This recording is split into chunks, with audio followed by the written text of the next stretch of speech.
Hey, what's going on? You know who it is. You know what it is. All right, you guys, peep game. All right, man. So recently, a couple of weeks ago, LL was doing the show. And basically, LL was on his tour. I think he's doing the Rock the Bell tour. Matter of fact, LL Cool J, if I'm not mistaken, he got a show coming up pretty soon in the Bay Area. He got a show coming up at the Chase Center. I've been debating, should I go? I think it's either tonight or tomorrow. I would have to check, but nevertheless, LL Cool J basically took a swipe at, MCs, that act like in particular that they too good to participate and, basically celebrate 50 years of hip hop. But to me, 50 years of hip hop is not accurate. Hip hop has been around for a while, beyond just, the East Coast. I may do my own form of a documentary of where hip hop, originated from.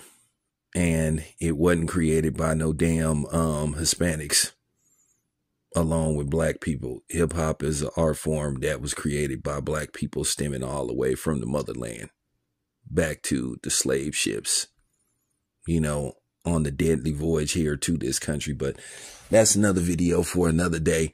But nevertheless, many people believe when LL was talking about MCs not participating, celebrating, hip hop, many people believe that he was talking about Jay-Z. Now, we all know that Jay-Z and LL Cool J has had a long stemming, off and on, highly unpublicized feud.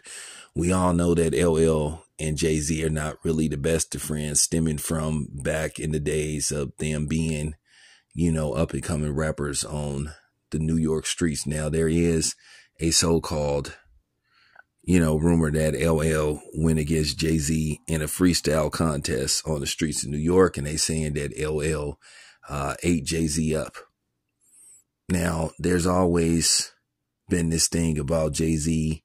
Even though Jay-Z is extremely wealthy, they're saying that Jay-Z is worth over $2 billion. But there's always been a question about Jay-Z's personality, and Jay-Z having a very questionable personality about him being, a snake and an untrustworthy person. But I guess, you don't get to where Jay-Z is by being a trustworthy person. But, Jay-Z and LL have always, kind of not like cared for each other. Jay-Z has snuck and made innuendos towards LL Cool J, and LL Cool J has directly made shots towards Jay-Z. Now, keep in mind, when Jay-Z ran Def Jam for a short period of time, LL Cool J got at Jay-Z basically for not really trying to promote his album. Now, LL Cool J was on his way out from Def Jam. LL Cool J had signed like a 13 album deal with Def Jam Records, which at the time that kind of was unheard of. That's damn near like a lifetime contract. But yes, LL Cool J signed a 13 album deal, and I think it included a greatest hits album. But I think LL Cool J's last album on Def Jam was Exit 13. And keep in mind, LL Cool J dissed Jay-Z on a song called Queens. Pretty good song too, with him, Prodigy, R.I.P. to Prodigy, and 50 Cent. And if I'm not mistaken, somebody else was featured on there, but it was a solid song. But nevertheless, LL, if I'm not mistaken, is no longer affiliated with Def Jam. I don't know what record label LL Cool J is on, and I don't even remember the last time LL has made new music. Last time I checked, LL Cool J said that he had recorded upwards of between 30 and 40 songs with Dr. Dre. He said he wasn't really feeling the songs, which I think is absurd. And I think LL Cool J should put those songs out, which more than likely he eventually will put those songs out.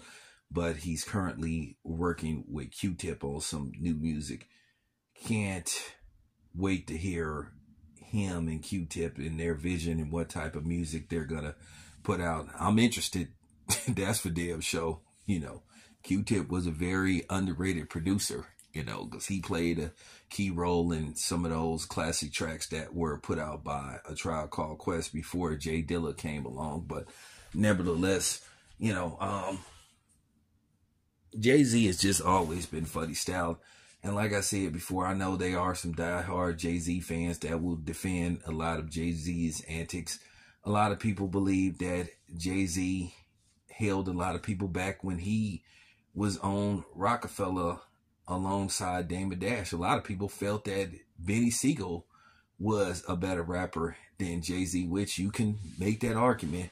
But Jay-Z has always came across as a dude having, you know, hater in his blood, and he gets way too much credit for some of the things he's done because Jay-Z is a known biter, you know, and he don't like to give his props.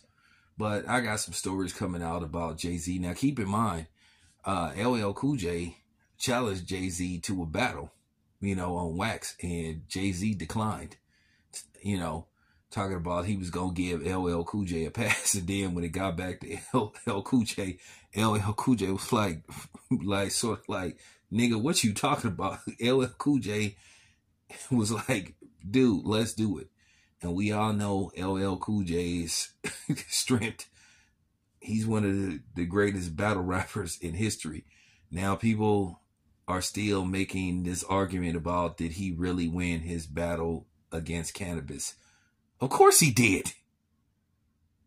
And I broke down that video a couple of years ago. Maybe I need to do a re-up, or maybe I need to, you know, bring it back, you know, or resurrect.